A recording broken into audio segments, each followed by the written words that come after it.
guys, welcome back to my channel and happy Monday. I am back in Texas from my cruise. I had such an amazing time. I feel like I actually got a little bit of color, which is wonderful, but it is really nice to be back. I spent a lot of this past weekend just relaxing and Netflix and chilling, if you know what I mean, because it is kind of hard after you come back from vacation to get back into your routine. So I am filming this on Sunday and it's going up on Monday, which is when you guys are seeing it, but it does feel nice to kind of get back into my routine and get back to vlogging and making videos. So since BookCon is quickly approaching, I thought it would be a great time to do a video on how to make the most out of writerly events that you might be attending in the future. Whether you're an author or a vendor at something like BookCon, or you're going to a writing conference where you're just attending and going to classes and seminars to learn. I've had quite a few people ask me questions about how to get the most out of writerly events on Twitter, Tumblr, Instagram, and through email. So I want to go ahead and make this video and talk about 8 things and give you guys 8 tips on how you can make the most out of the writerly events that you decide to go to. The first is to buy your tickets early. Now, we all know that I like to plan and prep a lot ahead of time, but what a lot of people don't know is that the sooner you buy your tickets, the more likely you are to get an early bird discount. Now, I can't remember if this was the case for BookCon, but I know for the Dallas-Fort Worth Writers Conference, if you purchase your ticket before a certain date, you got an early bird special. And normally these specials can save you about $50 to $100. So it's definitely well worth it. If you know for sure that you are going to go to this event, go ahead and buy your tickets early and it'll save you some money. The second thing I would recommend is along the same lines of planning and prepping. And that is, once you have your ticket, don't wait to book your hotel, flight, or rental car if you need any of the above. The reason I say this is because if you've already bought your ticket and you know for sure that you are going to that event, there's really no point in waiting to book your flights, hotels, or rental cars. A lot of times the event will have a specific hotel that they're recommending or requesting that you stay at because you can get a discount. But sometimes those hotels that they've picked out are the most expensive. And so sometimes it's nice to look around, find a hotel nearby that's maybe just, less than a mile walking distance or driving distance, so that way you can save a little bit of money. But those cheaper hotels tend to fill up really quickly. So as soon as you have your ticket, it's a good idea to go ahead and book your hotel, book your rental car, and especially for flights as well.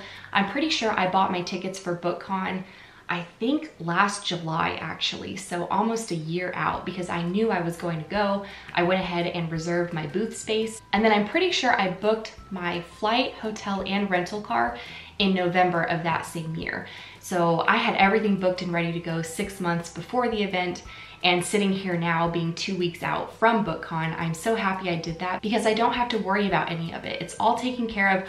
All of my accommodations are all set up, so I can really just focus on the event and being present in the moment and not having to worry about where I'm gonna stay, how I'm gonna get there, etc. My third tip is to prep at least 3 months ahead of the event. Now this goes for events like BookCon, where you may be an author or a vendor, or if you're going to a writing conference as just an attendee. Prepping ahead of time is such a good idea, especially as an attendee at a writer's conference, because a lot of the time you will actually get the itinerary or the agenda ahead of time. So sitting down and looking at the agenda and figuring out which classes you want to go to, what time they're at, if any of the ones you want to go to overlap, what rooms they're in. I even sometimes go and I'll find a map of the building that the conference is being held in, so that way I can kind of draw out which room I have to go to for this class and how long it's going to take me to walk to this one, and what if I don't like this one, which one can I go to instead. So I think prepping ahead of time can really save you a lot of headache and hassle the day of, because you already have planned out where you're going to go and what you're gonna do. So that way you can really just enjoy the conference and not have to worry about the logistical side of things, because you already have all of that mapped out. Same with an event like BookCon. There are a lot of things you're going to have to bring, whether it's copies of your books, promotional materials, tablecloths, banner stands, other items that are going to take some time for you to design, to find a printer, to send to the printer, have them actually printed, ship it to you, and have it delivered. I think 3 months is a good rule of thumb because it normally takes you some time to design something. And I would say between the printing, shipping, and delivering, that can be anywhere from 2 to 3 weeks. So having that all ahead of time, having all of it done, or having things delivered even a month in advance is wonderful because you have peace of mind and you don't have to worry about it because you have everything you need. My fourth tip is to make a mission statement. I've always made a mission statement before walking into a writer's conference or into an author-like event because I want to have a certain reason or purpose why I'm there. What do I want to get out of it? What is my mission? Like, why am I here? Why am I attending this? Or why am I a part of this? And it doesn't really have to be something specific. If you're going to a writer's conference, it could simply be, I want to learn how to be more efficient and write, you know, X amount of pages or X amount of words faster and how to use my time better. Or it could be based on a certain class you're taking, maybe about mystery and suspense and how to introduce new plot twists. So you could have a specific mission statement around maybe one of the classes that you're taking, but I would say that a broad mission statement is probably your best bet. If you're going to learn something, then figure out what it is you're there to learn. For me, when I go to BookCon, it really is the whole purpose and the whole reason for me going is not to sell my books. It's to connect with the people that I interact with on YouTube, you know, online through an online interface every single day. I want to network and connect with the people that have made this journey so amazing for me. That's my mission, that's my purpose. If I only meet one person, that's totally fine. If I meet multiple, that's great. That'll feel like I really met my mission statement and that it's everything I wanted it to be. But having a mission statement ahead of time before you go into the event allows you to kind of rework your mind and be geared towards what your mission statement is. And so you'll be more likely to be open and flexible and adaptable to certain things, and you'll just be more focused on that. So I feel like you'll get more out of the event. My fifth tip, which I know a lot of writers and introverts are going to hate, is to be social. So I know a lot of us like to sit in our little caves all holed up and write our novels and manuscripts. But if you're going to go and take the time to go to a writing conference or go to some kind of book event, then just try to be social, meet other people, meet other writers. I can tell you at the writing conferences, the people and the writers that I've spoken to, I am still connected with and I still talk with them on a regular basis. So I don't always like to be super social. I am naturally an introvert, but I have learned as well how to be extroverted, so I can almost switch that on and off like a switch, which is wonderful. Not many people can do that, but I can be very social, but then there comes a time where I switch that off. I'm like, I just need to be by myself. I need to relax and chill out. But if you can open yourself up and be social and talk to people, I guarantee you your experience at any kind of book event or writing event is going to be so much better. My sixth tip is to be open-minded and flexible. At writing conferences, there may be some classes that you walk into that you may not really like, or maybe you think you know a lot of it and you feel like it's just very redundant and you're not going to take away as much as you originally thought you would. It's a good idea to be open-minded, but if it really feels like the class is going in a direction and you already know where that direction is headed, you are more than welcome to leave the class and go to a different one. That's why I was talking about planning and prepping ahead of time, so that in case one of the classes you attend is one where you already know a lot of the information or it's not what you thought it was going to be, you have a backup, you have a plan B.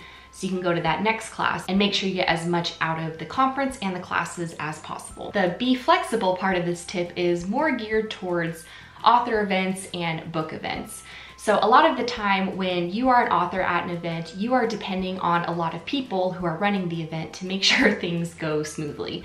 So maybe you ordered food and you're having them cater something to you. Maybe it doesn't arrive on time. Maybe it never shows up. It's always good to kind of prepare for worst case scenarios, but you should also be really flexible. Don't get angry or upset at the people running the event. There was probably just a miscommunication, or there was a delay, or they're running behind. So just being open-minded and flexible and adaptable to the situation will really make your whole experience a lot better. Number 7 is to bring a journal and write daily. Now I know this can be kind of hard to write daily in your journal, especially at an event, because by the time you're done with the event, you're probably so tired each day, you just want to go back to your hotel room, watch TV, and not do anything.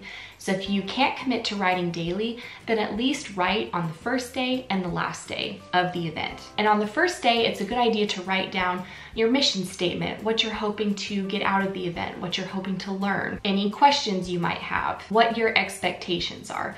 It's a good idea to do this because if you can log this information at the very beginning, and on the last day when you sit down to write, you can talk about maybe things that you learned, things you experienced that you weren't expecting, things you wish you had known. And by doing this, it's a really good tool for reflection, so that way you have something to look back on, so that when you decide to attend the same event or a similar event in the future, you can look back and take those learnings, take those lessons, and apply them to the next event. My last and final tip, number 8, is to take action post-conference. Now, whether you're at a writing conference or an author event, it is very likely that you are going to take away a lot of lessons and a lot of things that you've learned.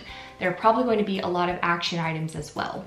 For the classes that you've taken, your education is only as good as how you apply it. So if you learn a bunch of stuff, you take a bunch of really great notes, but you don't actually apply it after the lesson is over, you may as well not have even attended. If you learned something really great about character development and there's something you want to do to one of your characters, then when you get home, sit your butt down in your chair and make that adjustment, or use what you've learned to change your character and to develop your character more. You can learn and learn and learn as much as you want, but until you apply it and actually take action and do things with what you've learned, it's really useless. Same thing with author events. If you got other people's business cards or you have some follow-up emails you want to send, make sure when you get home you sit down and you do that, because it is all fresh in your mind and it'll just be a lot easier to just shoot those emails off one after another and mark everything off your to-do list. The longer you put stuff off, especially after conferences, the less likely you are to do it. So don't let all that knowledge go by the wayside. Make sure you take advantage, take action,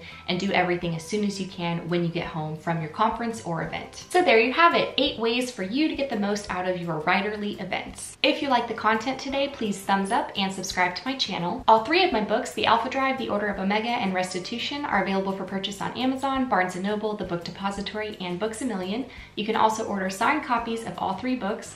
For more information on how to get your hands on autographed copies, make sure to click on the link in the description box below. I have teamed up with Audible, the premier provider of digital audiobooks with over 180,000 titles to choose from, to give you guys some free stuff. If you go to audibletrial.com/KristenMartinBooks, then you can get a free audiobook download and a free 30-day trial for their service.